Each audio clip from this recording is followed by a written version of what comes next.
pessoal. Boa tarde, bem-vindos aí à live das 11h11, aqui na página do Mano Gus, onde eu falo sempre sobre assuntos relacionados a viver na Europa. Bem, hoje tem um assunto que eu quero falar que eu acho que é super relevante e afeta todos os brasileiros, e reparo que é um dos motivos que mais leva aí. Tá entrando gente. Boa tarde. Um assunto que afeta muita gente que vem para o Brasil ou quer sair do Brasil é a segurança. E a mim também me tocou bastante, que queria sair para viver com segurança. Muitos amigos que conheço aqui também ou passaram por situações difíceis no Brasil, situações mais complicadas em relação a isso, a falta de segurança, e vieram para a Europa. De fato, por que a Europa é segura, né? Bem, para já são sociedades mais justas, né?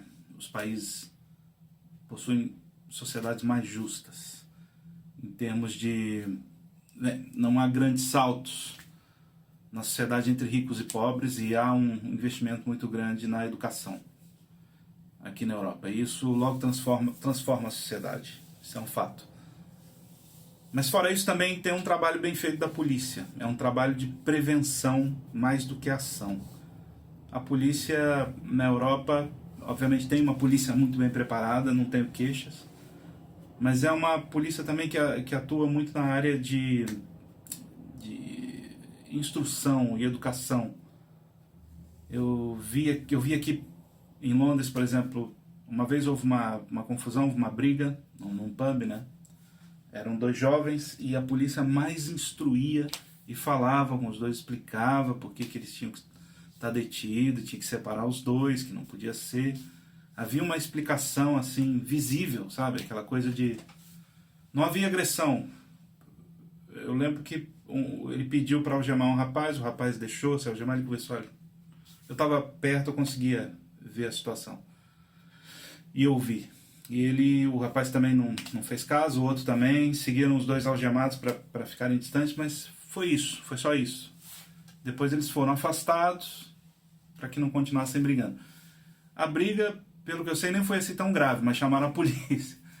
E a polícia tomou essa atitude. Eu lembro também de um acidente de carro, que eu acho que o condutor estava alcoolizado, porque ele estava algemado também.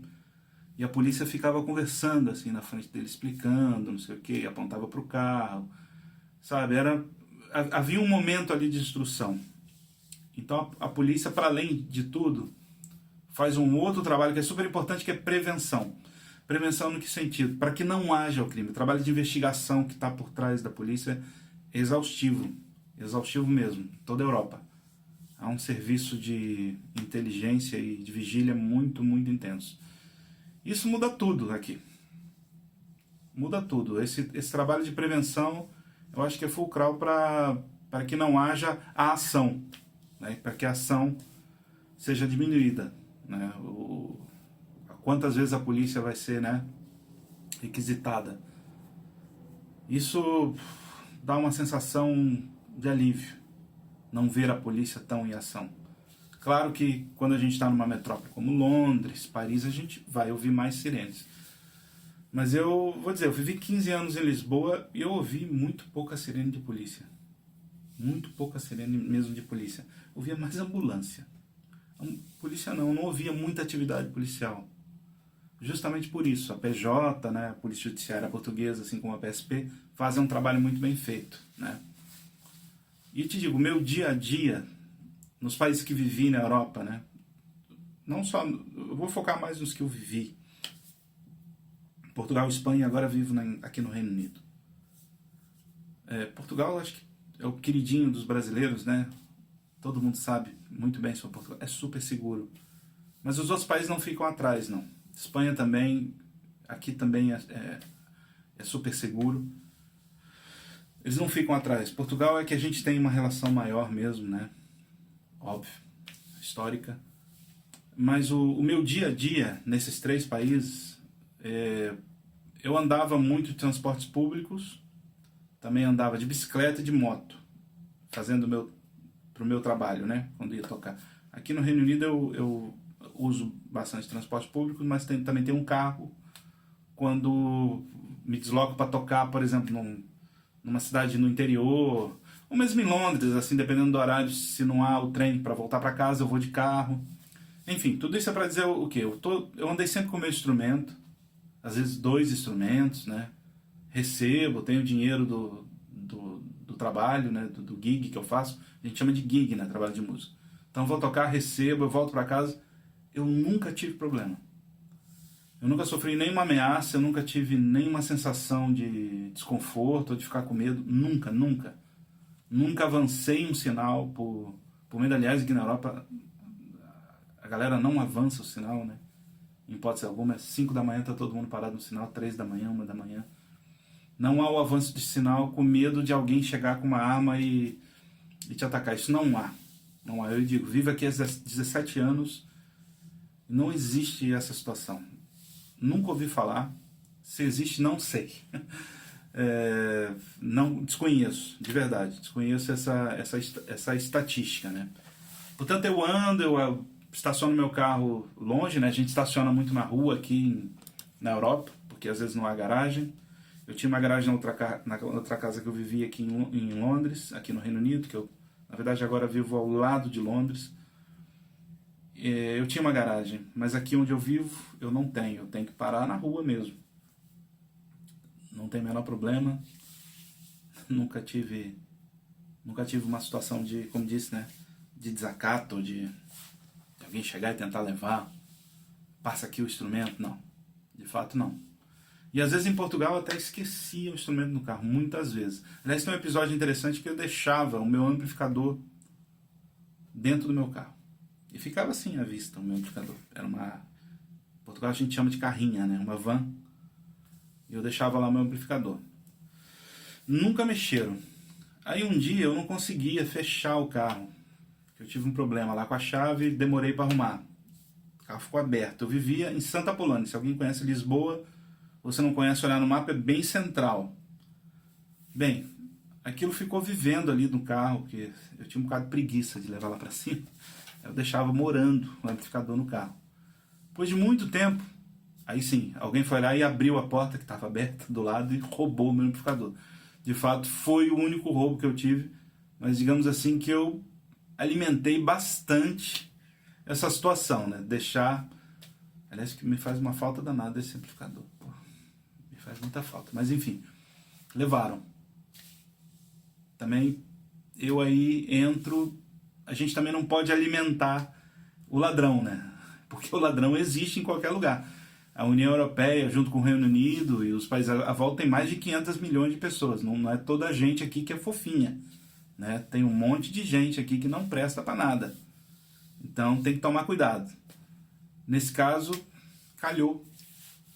Mas o que eu digo, sabe, essa coisa de estar aqui tanto tempo, deixar um amplificador tanto tempo num carro e nunca ninguém levar, nunca. Demorar tanto tempo, né? Meses para finalmente alguém ir lá e roubar. É incrível, é incrível. Eu considero incrível. Eu considero também a minha burrice bastante incrível de ter deixado o amplificador no carro. Não devia ter feito isso. Devia ter levado, inclusive era leve. Devia ter deixado a preguiça de lado. Mas, desculpem, devia ter deixado a preguiça de lado. Mas, continuando, né? Como eu disse, eu pego táxi também. Né? Em Lisboa eu pegava muito táxi. Mais moto e bicicleta. Mas pegava táxi, Uber, né? O Bolt. E... de fato nunca tive problema. E meu último endereço em Lisboa foi na Moraria, que é mesmo central, é 600 metros da Rua Augusta, eu vivia. Muito central. E tem, né? Obviamente tem em Lisboa, quem vai ver. Pessoas que bebem um pouco a mais, né? Ou pessoas que circulam ali que parece que vendem droga. Atenção, se for Lisboa, acontece uma coisa interessante, que há indivíduos no centro, na Baixa de Lisboa, que vendem droga, que não é droga. Aquilo ali é uma graxa qualquer, uma farinha qualquer, mas não é droga. Ele tem um pouco de droga verdadeira, que é para mostrar que é o permitido por lei, porque sim, pode ter algumas substâncias a gente pode ter. Por exemplo, não é crime fumar maconha, né, no caso. Não é crime. Droga, na verdade, não é um problema de segurança pública em Portugal, mas sim um problema de saúde pública. Então há um limite. Obviamente a pessoa não pode andar ali com 1 quilo de cocaína, 300 gramas de maconha, claro que não é isso. O usuário pode fazer uso, inclusive faz uso. Às vezes a polícia diz, olha amigo, vai ali ou vai lá, não fuma aqui. Portanto, tem essas pessoas que vendem droga no centro de Lisboa que não são droga. Então a polícia não pode fazer nada, porque aquilo é um golpe. Mas a polícia não tem na lei uma coisa que garante que ela pode chegar ali e falar, olha, por favor, saia daqui, porque senão está preso, porque está aplicando golpe de vender droga. Não tem jeito. E a pessoa depois também, quando paga e abre aquilo e vê que é uma graxa qualquer que comprou, que não é droga, não tem coragem de ir à polícia denunciar, né? E também não adianta nada. O que a PSP fez uma vez, que a Polícia de Segurança Pública Portuguesa, uma vez eles fizeram, que eu achei muito interessante, foi ir para a Baixa de Lisboa, os polícias todos uniformizados, né? E distribuírem panfletos para as pessoas, dizendo, se for usar droga, se for usar substância, né, vamos chamar assim, use a verdadeira. Aqui não se vende a verdadeira. Tipo, esquece de comprar aqui na Baixa de Lisboa, que não é droga. Compra a real e usa a real. Vai fazer menos mal do que essa cortiça aqui que a pessoa está fumando. Esse louro, sei lá o que. Essa maisena, que é o que se vende em Lisboa. Portanto, para já não sugiro que ninguém compre droga, muito menos que compre no centro das cidades europeias. Eu digo Lisboa, porque eu via isso todo dia, como vivia ali, né? Vivi muitos anos. E te digo, não aconselho, não deem conversa, apenas digam não, sai fora. Vão insistir, digam não, ou ignorem completamente, que é a melhor coisa, é o que eu sugiro. Ignorar e seguir em frente. Como disse, eu ando com o meu instrumento, nunca tive problema, né, de bicicleta. Eu vejo crianças, né, que vão para a escola sozinhas, que é uma coisa que realmente me chamou a atenção aqui na Europa quando eu cheguei. Isso para todos os estados europeus, indo e volta da escola, sempre a pé ou nos transportes públicos. Vão em bando, né, pela rua e sempre sozinhos. Então, claro que uma criança muito pequena os pais levam, né? Mas quando chega uma idade que já tem autonomia, eu vejo a gurizada aqui toda sozinha na rua. Eu acho o máximo isso. Para já ter menos trânsito, né? Não tem todo pai toda hora levando e buscando. E depois é essa relação da criança, essa autonomia, e voltar da escola sozinha, a interação entre os colegas, né, de escola, que isso é super importante para a formação da criança. Essa coisa de sair da escola, estar no carro dos pais, ou numa Kombi. Pá, isso não há. Se há, talvez numa terra do interior, que as pessoas têm a escola longe, aí precisa de uma condução, pode haver. Mas se vierem, ou quem já veio num grande centro, numa cidade média, ou qualquer centro urbano, vai ver que as crianças andam, né? O que acontece aqui é furtos. Isso sim. Isso tem... A agressão do assalto é muito rara.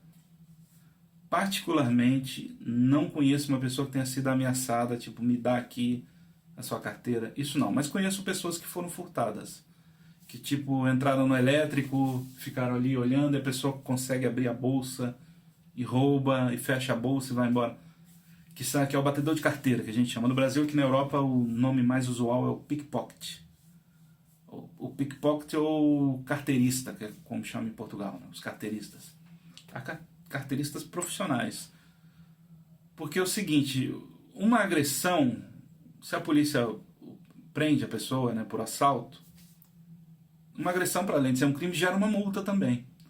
Então o ladrão paga pelo crime, mas também tem que pagar uma multa por agressão. Então isso cada vez parece tolo, né? Parece uma idiotice dizer isso, mas funciona. O indivíduo prefere furtar, prefere deu bobeira, é o oportunismo, sabe? O ladrão, o indivíduo que tem má intenção, ele vai furtar. E vai mesmo, e tem assim, nem sei se posso usar essa palavra, mas são artistas. Eu tenho uma amiga, eu namorei 2 anos com uma militar. Inclusive, beijo pra ela, que é minha grande amiga. E ela é uma pessoa super atenta, super treinada, mas foi furtada. Foi furtada. Não tá aqui em questão nenhuma falha dela no seu treinamento militar. Ela foi furtada. Estava no centro de Lisboa, se divertindo, abriram mesmo a bolsa dela, roubaram o iPhone, abriram a bolsa da amiga dela e roubaram também o iPhone. Da amiga dela ainda fizeram pior, tiraram da capa, sem ver. Então convém não deixar a bolsa para trás, ou vai no restaurante. Tem gente que deixa, eu vejo isso aqui ainda, e vejo muito.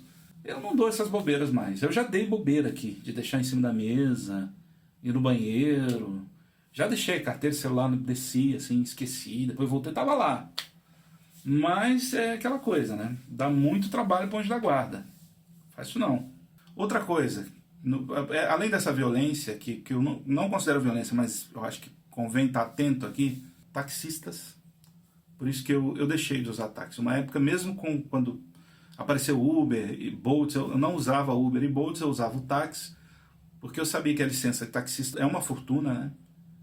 E conheço alguns taxistas, eles me explicam como é que funciona. Nem todo taxista é assim do jeito que eu vou falar, obviamente, né? Mas eu já tive problemas, né? Tipo, das últimas 10 vezes que eu usei táxi em Lisboa, 6 eu fui enganado. Então, mesmo vivendo em Lisboa, tentaram me enganar. Digo isso, tentaram me enganar. Eu parei de usar de vez e agora eu só uso esses de aplicativo, né? Das empresas que a gente sabe. Por exemplo, não apanhe um táxi do aeroporto. Se tiver transporte público do aeroporto, vá de transporte público. Outra coisa, antes que eu me esqueça, enganos na conta. Conta de bar, conta de restaurante. Tenho certeza do que vão consumir, porque eventualmente tem acontecido aqui esses enganozinhos, né? Isso acontecia bastante na Baixa de Lisboa, bastante na zona turística, 1 euro a mais, 2 euros a mais. Aqui no Reino Unido, 5 libras a mais. Isso já me aconteceu não só uma vez. Portanto, eu digo, cuidado. Isso não chega a ser bem uma violência, mas incomoda, né? Sinceramente, incomoda pra caramba. Então, se puder, fica atento. Deixo aqui uma coisa. Qualquer problema que tiver na Europa, vai ligar 112. Exceto aqui na Inglaterra, que também é uma Europa, assim, diferente, né? É uma Europa diferente do continente. Mas o que eu estava dizendo, o número de emergência em toda a Europa é o 112. Mas na Inglaterra é o 999. Bem, não posso deixar de falar em números. Se os números são irrefutáveis, então eu vou ter que jogar aqui na mesa a estatística do crime. Vamos pensar nos homicídios. Número de homicídios a cada 100 mil habitantes. Se a gente comparar as taxas, aí a coisa fica mesmo impressionante. Por exemplo, Portugal, 0,8. Alemanha, 0,95 a cada 100 mil, né? Homicídios a cada 100 mil habitantes. Itália, 0,57. Espanha, 0,52. França e Reino Unido são parecidos, 1,2. Já passa de 1. Se a gente compara com os Estados Unidos, que é um país desenvolvido, os Estados Unidos está em torno de 4,96. Aí, se a gente traz para a nossa realidade brasileira, de acordo com a UNODC, o Brasil está entre 30 e 35. O último dado que eu vi foi 31,1. Homicídios a cada 100 mil habitantes. Comparado com a Itália, 0,57. Ou seja, não há sensação de crime. As pessoas não estão pensando isso. Isso não está no imaginário das pessoas. E isso também não é tópico de conversa. Nem isso, nem se teve assalto a banco, se teve sequestro. De fato, essas conversas deixam de existir no nosso dia a dia, quando a gente está aqui na Europa. Estou aqui há 17 anos e, de fato, isso sumiu do repertório de conversas entre amigos, entre família. Então, portanto, quando a gente vê os dados do crime na Europa e compara com o Brasil, assim, é assustador, né? O nível que a gente chegou da violência e que a gente já está há mais de década lutando para tentar resolver isso. Portanto, se vem viver para a Europa, com certeza isso vai ser uma coisa positiva que vai colocar na balança. Segurança é uma maravilha. Quando a gente compara também os países americanos, no modo geral, com a Europa, a gente vê que a Europa tem uma média muito mais baixinha. A Europa tem uma taxa de média de 3 a cada 100 mil habitantes. 3 homicídios a cada 100 mil habitantes. Eu citei países aqui que estão abaixo da média. Me despeço aqui de vocês, dessa live. Mais uma vez agradeço. Por favor, deixe aqui o seu like. Se conhece alguém que queira vir para a Europa, indique o nosso perfil, a nossa página, também temos a página no Facebook e o canal do YouTube, que está tudo aqui na nossa descrição do Facebook ou também lá no Instagram, né? Mano Gus na Europa. Portanto, me despeço de vocês. Quem quiser saber mais informação, fica ligado aqui, que eu vou sempre trazendo umas dicas sobre viver aqui na Europa. Viver com tranquilidade e paz. Um beijo. Até quarta-feira, às 11h11.